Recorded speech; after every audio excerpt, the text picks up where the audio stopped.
It's time for Wretched Radio with Todd Friel. One more time with feelings, and I suspect a little bit of antipathy. This is Wretched Radio. You might recall a couple of weeks ago, the Christian internet world exploded when Pastor Kevin DeYoung, Mr. Young, Restless and Reformed, although really, Kevin, middle-aged, restless and reformed, wrote an article flummoxed. Why are Christians watching a TV show like Game of Thrones? He said, I just don't understand it. Kaboom! He got an earful. Actually, he got a lot of ears full. Many people responding. Kevin DeYoung deciding, tell you what, I'm going to summarize all of the arguments that I heard why Christians should feel free to watch the sex-filled Game of Thrones and respond to each of those broad categories. And I do believe this is well worth our time for two groups of people, which basically encompasses everybody. If this is a show that you are inclined to watch and you have used one of these excuses, let's let Kevin DeYoung respond to your justification for setting your eyes on nudity and sex. When phrased like that, it sure doesn't seem like you got a strong case. Nevertheless, if you're in the second group of people, you don't watch the Game of Thrones, and you'd like to help people understand this is not something for God's people. This is just not the way that we should be behaving. We should not be consuming things like this. There is no justification. You'll hear the arguments, and you'll be able to respond. Here we go. One of the big categories, you haven't even seen the show. Therefore, you can't judge. Well, that's true, writes Kevin DeYoung, but nobody's refuting, nobody's denying that Game of Thrones is filled with graphic sex. So the facts really aren't in dispute. So to simply cast this off and say, well, you haven't even seen this show, isn't an argument. The critique stands. Number two, don't like it? Then don't watch it. We've heard that one, and now try to imagine if that's your justification for watching Game of Thrones. You catch your son watching pornography, and he says, Dad, if you don't like it, don't watch it. And number three, pretty much the end of that one. The Bible is full of sex and violence. Now, I have also heard this argument, people trying to defend watching and playing video games that have a lot of violence. Hey, it's graphics, but it's not actual. After all, the Bible has a lot of violence. Here's the difference. The Bible never expresses or reveals intimacy issues in a titillating manner. It is done to show the beauty of it. Consider Song of Solomon, but how the language is poetic. It's not intended to be arousing. It's intended to be a beautiful picture of a beautiful act. It knows the line. When it also shows, when there's other more graphic descriptions of sex, first of all, it's nothing like Game of Thrones, so the comparison, I think, hobbles. But it's to show when you do that act outside of the bounds of marriage, it's a bad thing. It never glamorizes infidelity or adultery. It's a shameful thing. Game of Thrones is nothing but, and it's a glamorizing of it. It makes it look great. It's not the way the Bible portrays it. And when it comes to violence, to the people who have responded to me saying, hey, the violence on the games that we play, the video games that we play, it's just boys having an outlet, or it's men being men. Oh, wait a second. Have we forgotten what war is? Do we know what it means to kill somebody? Look, there are times when it can be justified, when there can be a just war, a subject I hope to tackle later. But it's not something that's like, woo, I really blew the guy's brains out, real bloody. And that's what video games tend to be. And it trivializes human life and turns it into a sport. No, it is a serious, earnest issue. And so to say that the Bible is full of sex and violence doesn't cut it. Number 4, sex scenes and nudity don't faze me. Kevin DeYoung's response is, it should. Why doesn't it? Something could be wrong with your conscience. And look, I think there's a problem with a lot of our consciences. Even as we were talking about the video game debate last week, the amount of entertainment, the venues that we go into and think nothing of. Now, I'm not saying they were right or wrong, but if you recall, the Puritans would say going to the theater was an abomination.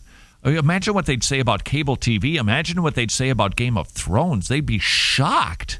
Even Christians, I think, from the 1900s would be, whoa, what? And you justify that? Your conscience should trouble you if you are watching sex scenes. Number 6, stop judging and shaming. I see. I'll just read Kevin DeYoung's response. Judgmentalism is a spirit of censorious nitpicking. Making moral evaluations is what Christians do all the time. Sort of like arguing that a television show is not appropriate or that a blog post is judgmental. Like only a pastor with a sharp quill could write. Number 7, to those defending Game of Thrones, they would argue, I close my eyes during the bad parts. Well, better than nothing. Maybe an option that would be better altogether would be one of the video boxes that just cuts out those sex scenes. That would be better, but then, of course, you'd be watching about 3 minutes of Game of Thrones every week. Number 8, most shows have good and bad elements. The story and artistry outweigh these bad scenes. But don't those scenes that are that sinful make it unwatchable and not worth it?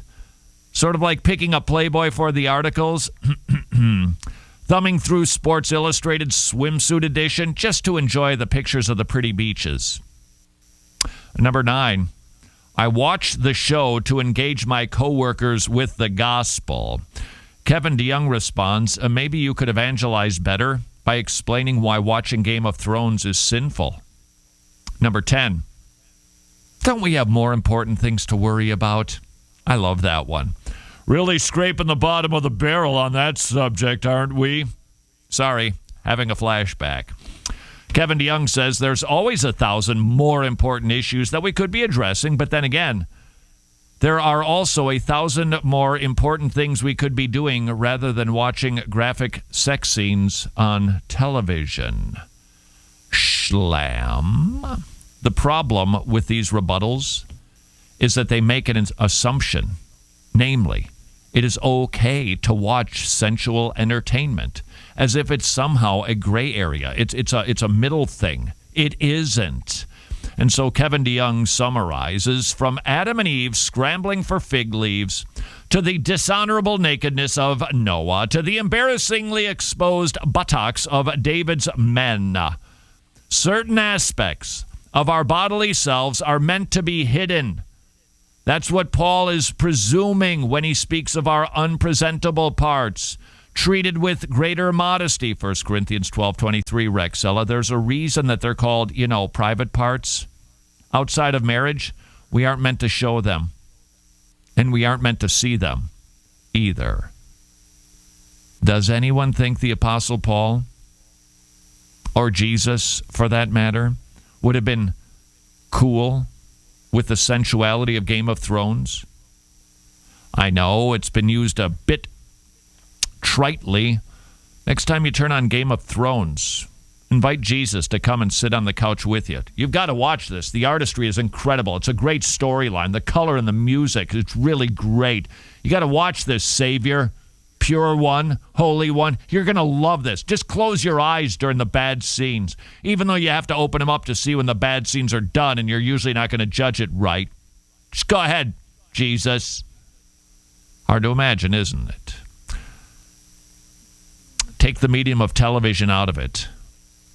Would you go and watch this? Let's just say the actors and actresses, although I think they're all actors now because there's no difference between boys and girls, that they were doing these acts on the street, somewhere on a park bench someplace. You're going to go to the park to watch it with the kids by yourself? Oh, no, kids, this isn't for you. Only your mature father and mother can watch this act. You wouldn't go. Why? Because you're not supposed to be watching it. What does TV have to do with it? Nothing. It doesn't matter that it's pixelated or actual. We don't watch those things. Kevin DeYoung pastorally writes, take a month to pray. Detox of anything sensually explicit or provocative, because you may see with new eyes something that you are too comfortable watching right now.